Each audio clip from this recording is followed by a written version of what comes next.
जाता है कि भगवान को निद्रावस्था से जागृत किया जाता है। जब निद्रावस्था से भगवान को जगाया जाता है तो उसके बाद उनका जो है स्वागत किया जाता है। निद्रावस्था से जगाने के बाद उनके मंगला दर्शन जो है वो भक्तों को कराए जाते हैं और मंगला आरती जो है वो की जाती है। उसके बाद भगवान का श्रृंगार किया जाता है और श्रृंगार दर्शन लोगों को कराए जाते हैं, जो आम भक्तों को भी कराए जाते हैं। और उसके बाद श्रृंगार आरती भगवान की जाती है।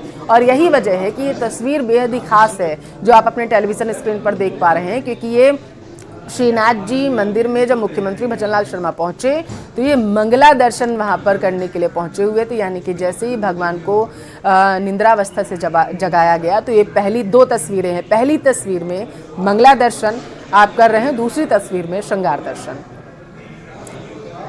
दिल्ली में आम आदमी पार्टी ने पुजारी ग्रंथी सम्मान योजना को लॉन्च कर दिया। दिल्ली के पूर्व सीएम और आम आदमी पार्टी के संयोजक अरविंद केजरीवाल ने दिल्ली में मरघट वाले बाबा के मंदिर में दर्शन किए।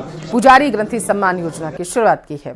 योजना की शुरुआत होते ही बताया जा रहा है उस पर सियासत भी तेज हो गई है, क्योंकि बीजेपी से लेकर के कांग्रेस जो है आम आदमी पार्टी पर हमलावर है और इसे जो है सियासी एंगल के तौर पर दर्शाया जा रहा है।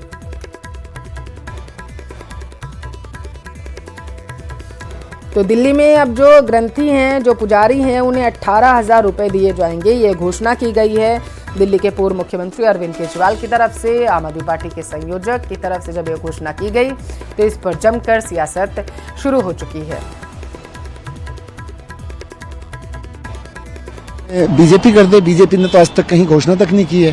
केजरीवाल जी जब कुछ करते हैं, केजरीवाल जी ने कहा था कि 200 यूनिट बिजली फ्री देंगे, बीजेपी बोली थी ड्रामा है। केजरीवाल जी ने कहा था महिलाओं के लिए बसें फ्री करेंगे, बीजेपी बोली थी ड्रामा है। केजरीवाल जी ने कहा था तीर्थ यात्रा कराएंगे, बीजेपी बोली थी ड्रामा है। केजरीवाल जी ने कहा था कि सारे बच्चों को सरकारी स्कूलों में अच्छी शिक्षा देंगे, प्राइवेट स्कूलों जैसी देंगे, बीजेपी बोली ड्रामा है। लेकिन केजरीवाल जी ने सब करके दिखा दिया, ये भी करके दिखाएंगे केजरीवाल जी। और आज जब चुनाव सर पर आ गए हैं तो आज इनको पुजारी भी अच्छे लगने लगे। और ये दिल्ली की जनता पुजारी हो या दूसरे धर्म के ग्रंथी हो या जो भी व्यक्ति हो, दिल्ली का एक एक व्यक्ति जानता है कि अरविंद केजरीवाल का मतलब है झूठ।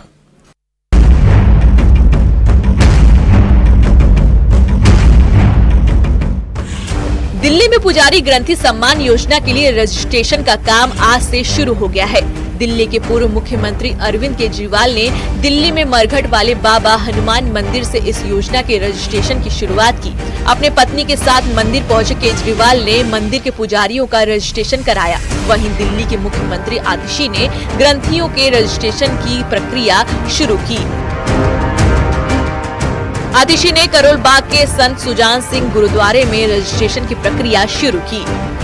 दरअसल कल सोमवार को अरविंद केजरीवाल ने पुजारी ग्रंथी सम्मान योजना का ऐलान किया था, जिसके तहत वादा किया कि विधानसभा चुनाव के बाद आम आदमी पार्टी की सरकार बनी तो मंजी के पुजारियों और गुरुद्वारे के ग्रंथियों को 18,000 रुपए सम्मान राशि दी जाएगी। केजरीवाल के इस ऐलान के बाद से ही दिल्ली में सियासत तेज हो गई है।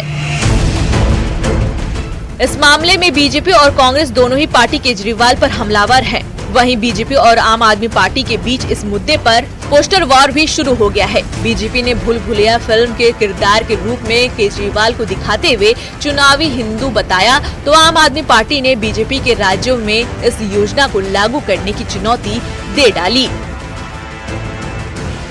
हम पुजारियों को और ग्रंथियों को एक सम्मान देना चाहते हैं, एक सम्मान राशि देना चाहते हैं, तो आप हमें गाली क्यों निकाल रहे हैं? आप हमें उल्टा सीधा क्यों बोल रहे हैं? मैं तो बस हाथ जोड़ के भारतीय जनता पार्टी से निवेदन करूंगी कि पुजारियों के मुद्दे पर, ग्रंथियों के मुद्दे पर इतने सम्मान योग जो लोग हैं उन पर राजनीति ना की जाए। जितनी भी घोषणाएं अरविंद केजरीवाल कर रहे हैं, आज भी सरकार इनकी है ना, इनको आज लागू क्यों नहीं करते? क्या करना है? एक मीटिंग ही तो बुलानी है। अगर इनको काम करना होता तो ये 12 साल में करके दिखाते, जितनी घोषणाएं ये कर रहे हैं। जो फॉर्म भरवाना है वो झांसा देना है, धोखा देना है, वो अब भी चल रहा है, वो अब भी चल रहा है। कि दिल्ली में सरकार बनने के बाद अगली सरकार में दिल्ली के पुजारियों को, दिल्ली के ग्रंथियों को जो भक्त और भगवान के बीच में परमात्मा और व्यक्ति के बीच में एक तरह से सेतु का काम करते हैं। उन्हें सम्मान राशि के रूप में 18,000 रुपये हर महीने दिया जाएगा और आज सभी पुजारियों द्वारा ये प्रार्थना की गई। मुझे बहुत अच्छा लगा। मुझे पूरी उम्मीद है कि भगवान श्री राम की कृपा और भगवान हनुमान जी की कृपा हमारे ऊपर रहेगी। ये कह रहे हैं ना कि हम पैसा देंगे ग्रंथियों को पैसा देने के लिए इनको साइन करना पड़ेगा। 2100 रुपए महिलाओं को देने के लिए फाइल पे साइन करना पड़ेगा। जैसे ही साइन करेंगे जेल चले जाएंगे, तो या तो जेल चले जाएं और एक स्कीम को साइन कर दें, या बताएं मुख्यमंत्री कौन है, तो आपका कौन है।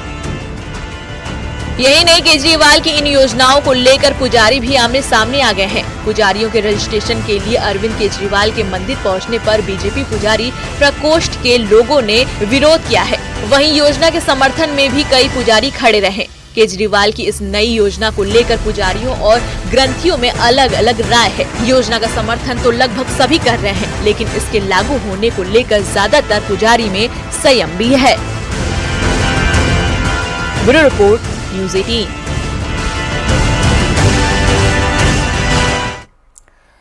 दिल्ली की मुख्यमंत्री आतिशी ने मंदिरों और बौद्ध संरचनाओं को ध्वस्त करने के धार्मिक समिति के आदेश के खिलाफ मंगलवार को एलजी वीके सक्सेना को पत्र लिखा। एलजी को लिखे पत्र में उन्होंने कहा कि धार्मिक संरचनाओं को गिराने से लोगों की धार्मिक भावनाएं आहत हो सकती हैं। अपने पत्र में उन्होंने कहा कि ये मेरे ध्यान में लाया गया है कि धार्मिक समिति ने 22 नवंबर 2024 की एक बैठक में पूरी दिल्ली में कई धार्मिक संरचनाओं को ध्वस्त करने का आदेश दिया। पिछले साल तक धार्मिक समिति का फैसला दिल्ली सीएम के माध्यम से एलजी के पास जाता था, लेकिन संबंधित आदेश में इस प्रक्रिया का पालन नहीं किया गया। एलजी सचिवालय ने एक बयान में कहा है कि न तो कोई मंदिर, मस्जिद, चर्च या कोई अन्य पूजा स्थल तोड़ा या ध्वस्त किया जा रहा है, न ही इस बाबत कोई फाइल उपराज्यपाल के पास आई है। मौजूदा सीएम अपनी और अपने पूर्ववर्ती सीएम की विफलताओं से ध्यान भटकाने के लिए घटिया राजनीति कर रही हैं। उधर दिल्ली में फर्जी वोटर आईडी कार्ड बनवाने के मामले में 6 लोगों के खिलाफ एफआईआर दर्ज की गई। दिल्ली के नरेला इलाके में 6 लोगों के खिलाफ एफआईआर दर्ज कराई गई है, जिसमें 2 लोग बिंदापुर और 4 द्वारका के रहने वाले बताए जा रहे हैं। ये एफआईआर की कॉपी है जो हम आपको आपके टेलीविजन स्क्रीन पर दिखा रहे हैं। फर्जी दस्तावेज लगाकर किस तरीके से लोगों को नागरिकता यहां पर दी जा रही है, क्योंकि उनका वोटर आईडी कार्ड बनवाया जा रहा है, अवैध तरीके से उन्हें यहां पर बसाया जा रहा है। लगातार पुलिस इन लोगों पर कार्रवाई कर रही है। फर्जी तरीके से जिस तरीके से आईडी कार्ड इनके बनवाए जा रहे हैं और अवैध लोगों को किस तरीके से भारत का नागरिक बताने की मंशा जो है वहां पर की जा रही, इसको तोड़ने की कोशिश लगातार प्रशासनिक अधिकारी कर रहे हैं और इसी बाबत एक एफआईआर भी दर्ज कराई गई है। वोटर लिस्ट में किस तरीके से फर्जीवाड़े तरीके से नाम लोगों के डाले जा रहे हैं, इसको लेकर के भी बताया जा रहा है कि पूछताछ की जाएगी।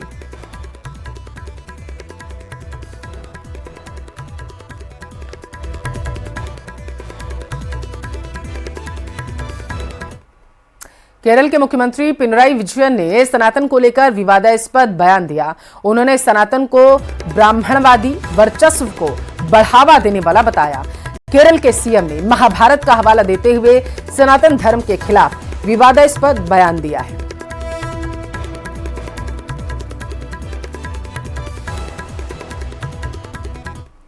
बीपीएससी परीक्षा पर प्रशांत किशोर के अल्टीमेटम पर बिहार के मंत्री विजय चौधरी ने पलटवार कर दिया। उन्होंने साफ तौर पर कहा कि सरकार किसी के अल्टीमेटम को नहीं समझती और न ही किसी अल्टीमेटम की कोई अहमियत वो समझती है। उन्होंने बीपीएससी अभ्यर्थियों और मुख्य सचिव के बीच हुई बातचीत को सरकार की पहल बताया। इसके अलावा पेपर लीक के आरोपों को मंत्री विजय चौधरी ने भी खारिज कर दिया है।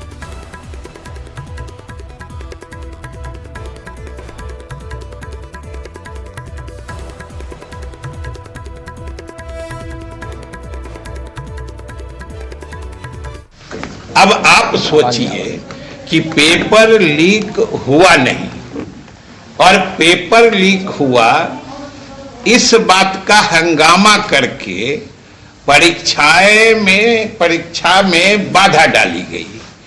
एक सेंटर पर बवाल हुआ। ये किसकी साजिश हो सकती है? हम तो आपके माध्यम से छात्रों से ही समझना चाहते हैं। और लीक हुआ इसका कोई प्रमाण नहीं है, तो जिन्होंने हंगामा मचाया आखिर उनसे भी तो जरा पूछिए कि जब कोई प्रमाण नहीं है तो हंगामा खड़ा करके छात्रों के भविष्य के साथ खिलवाड़ करने की साजिश क्यों की जा रही है?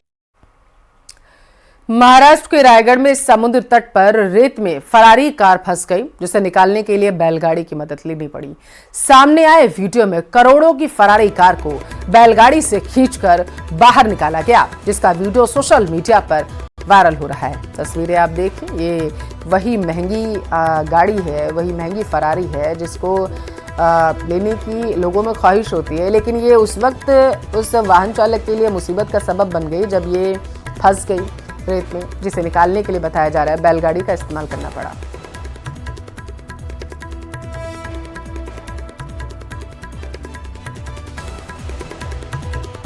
तो महाराष्ट्र के रायगढ़ से तस्वीर आप देख पा रहे हैं, जहां पर रेत में जब फरारी फंस गई तो उसे निकालने के लिए वहां पर एक बैलगाड़ी को बुलाया गया। बैलगाड़ी में एक रस्सी की सहायता से फरारी को बांधा गया, आगे का जो उसका वाहन का हिस्सा है वो बांधा गया ताकि खींचकर उसे निकाला जा सके। और ये जो वीडियो आप देख रहे हैं आप सोशल मीडिया पर तेजी से वायरल है। खबर भरतपुर से है, जहां मुख्यमंत्री भजनलाल शर्मा ने सुबह श्रीनाथ जी मंदिर में मुख्यमंत्री ने दर्शन किए और मुकुट मुखारबिंद मंदिर में वो पूजन अर्चन कर रहे हैं। ये जानकारी सामने निकल कर आ पा रही है। तो भरतपुर से तस्वीरें आप देख पा रहे हैं, जहां पर आपने दिन की शुरुआत सूबे के मुखिया सीएम भजनलाल शर्मा ने श्रीनाथ जी मंदिर में दर्शन के साथ ही मंगला दर्शन करने के लिए वहां पर मुख्यमंत्री पहुंचे, जहां पर उनकी तरफ से भगवान का पूजन अर्चन किया गया है, विशेष पूजा की गई है। मंगला दर्शन करने के लिए वहां पर पहुंचे हुए थे पूरे परिवार के साथ सूबे के मुखिया मंदिर पहुंचे और मुकुट मुखारबिंद मंदिर में इस वक्त पूजन अर्चन कर रहे हैं। ऐसी जानकारी सामने निकल कर आ पा रही है।